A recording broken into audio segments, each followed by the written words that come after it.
달콤한 말씀, 행복한 하루. 3월 10일 금요일 본문은 마태복음 19장 1절에서 12절까지의 말씀입니다.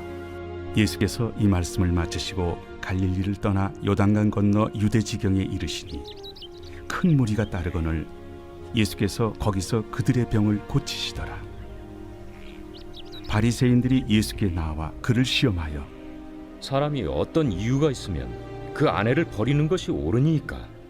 사람을 지으신 이가 본래 그들을 남자와 여자로 지으시고 말씀하시기를 그러므로 사람이 그 부모를 떠나서 아내에게 합하여 그 둘이 한 몸이 될지니라 하신 것을 읽지 못하였느냐. 그런즉 이제 둘이 아니요 한 몸이니 그러므로 하나님이 짝져 주신 것을 사람이 나누지 못할지니라. 그러면 어찌하여 모세는 이혼 증서를 주어서 버리라 명하였나이까? 모세가 너희 마음의 완악함 때문에 아내 버림을 허락하였거니와 본래는 그렇지 아니하니라. 내가 너희에게 말하노니 누구든지 음행한 이유 외에 아내를 버리고 다른 데 장가드는 자는 간음함이니라.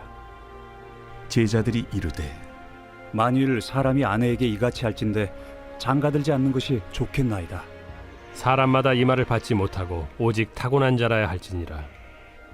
어머니의 태로부터 된 고자도 있고 사람이 만든 고자도 있고 천국을 위하여 스스로 된 고자도 있도다. 이 말을 받을 만한 자는 받을지어다. 예수님께서 메시아 공동체에 대한 설교를 마치시고 갈릴리에서 유대 지경에 들어오십니다. 이제 후기 유대 사역이 시작되는 것입니다. 이때 큰 무리가 따릅니다. 예수님은 그들의 병을 고쳐주십니다. 그리고 바리새인들이 예수님께 나와 질문합니다. 만일 사람이 어떤 이유가 있으면 그 아내를 버려도 옳은지 질문합니다. 물론 이 질문은 예수님을 시험하기 위한 의도로 던진 질문입니다. 그래서 어떻게 대답해도 예수님의 명성에 흠집이 날 수 있는 교묘한 질문입니다. 이에 대해 예수님은 율법의 근본 정신이 무엇인지 답변하십니다. 즉 창조주 하나님께서 남자와 여자를 본래 결혼으로 하나 되게 하셨다는 창세기 2장 24절 말씀을 언급하십니다. 그러면서 결혼한 두 사람을 하나가 되도록 짝지어 주신 분이 바로 하나님이시며 따라서 사람이 그 관계를 나눌 수 없다고 말씀하십니다. 즉 이혼은 하나님이 본래 창조하시거나 의도하신 것이 아님을 말씀하신 것입니다. 그러자 바리새인들이 다시 질문합니다. 그러면 어째서 모세는 이혼 증서를 주어서 아내를 버리라고 했습니까? 이렇게 질문합니다.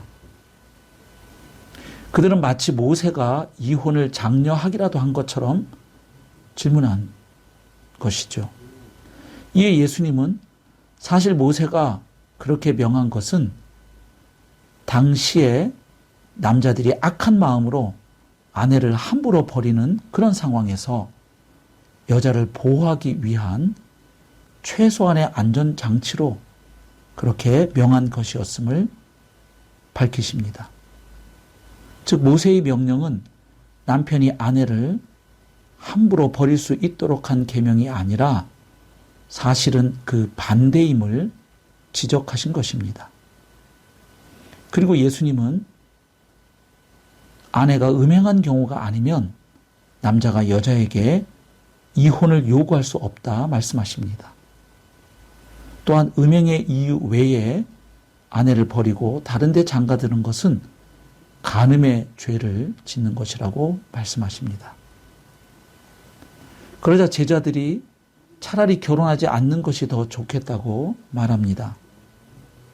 이에 예수님은 독신은 불가피하게 홀로 살도록 부름을 받았거나 하나님 나라를 위해 결혼하지 않도록 특별한 부르심을 받은 사람들의 몫이라고 말씀하십니다. 자, 그러면 오늘 본문 말씀에서 우리가 배울 수 있는 영적인 원리는 무엇일까요? 첫 번째로 결혼이든 비혼이든 그 자체가 인생의 완성이나 거룩함을 보장하는 것이 아니라는 것을 배울 수 있습니다. 즉 반드시 결혼하는 것만이 인생의 완성을 의미하거나 또 독신으로 지내는 것이 더 거룩한 삶을 보장하는 것이 아님을 배울 수 있습니다. 결혼이든 독신이든 우리 그리스도인들은 하나님 나라를 위해 결정하고 선택해야 함을 배울 수 있습니다. 또한 각자 하나님의 부르심에 따라 충실한 삶을 살아내는 것이 더욱 중요함을 배울 수 있습니다. 그러므로 결혼한 사람은 하나님의 말씀대로 그 관계를 더욱 거룩하고 아름답게 가꾸어 나아가야 할 것입니다. 또한 하나님의 부르심에 따라 비혼인 사람 또 독신으로 지내는 사람은 하나님 나라를 위한 그 소명에 충실한 삶을 살아내면 되는 것입니다. 결국 결혼이 축복이듯 독신도 주님의 선물임을 오늘 본문은 가르쳐 줍니다. 각자 소명 안에서 충실한 삶을 살아낼 때 그것은 하나님께서 인정하시는 아름다운 삶의 방식이 될 수 있음을 가르쳐 주는 것입니다. 두 번째로 오늘날 이혼율이 급속히 증가하는 이 시대에 우리 그리스도인들은 세상 사람들처럼 이혼을 너무나 자연스럽고 쉬운 선택으로 여겨서는 안 된다는 것을 말씀해 줍니다. 본래 이혼은 하나님께서 의도하신 것이 아님을 기억해야 할 것입니다. 그러나 전후 사정도 보지 않고 또 무조건 이혼을 정죄하는 것도 피해야 함을 배울 수 있습니다. 불가피한 여러 사정으로 이미 이혼의 아픔을 겪은 분들이 그리스도 안에서 또 교회 공동체 안에서 건강하게 잘 회복되도록 도울 필요가 있음을 알 수 있습니다. 모세 시대에도 당연히 이혼이 본래 하나님께서 의도하신 것이 아니었지만 당시 상황에서 이혼을 허용했던 것처럼 이혼이 본래 하나님의 창조 질서가 아님에도 불구하고 여러 가지 상황과 사정 때문에 이혼한 사람들을 향해 너무나 쉽게 비난하고 판단하고 정죄해서는 안 될 것입니다. 마지막 세 번째로 우리가 하나님의 말씀을 읽고 해석하고 적용할 때 하나님의 마음과 의도를 따라서 그렇게 해야 함을 배우게 됩니다. 즉 말씀의 본래 정신을 따라 읽고 해석해야 함을 배울 수 있습니다.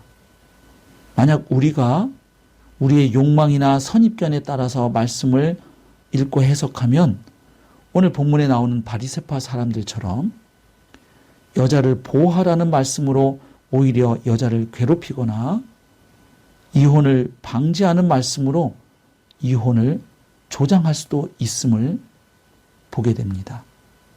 그러므로 우리는 문자 너머에 있는 하나님의 마음과 뜻을 발견하고 깨달을 수 있도록 늘 성령님의 조명을 구하는 자세가 필요할 것입니다.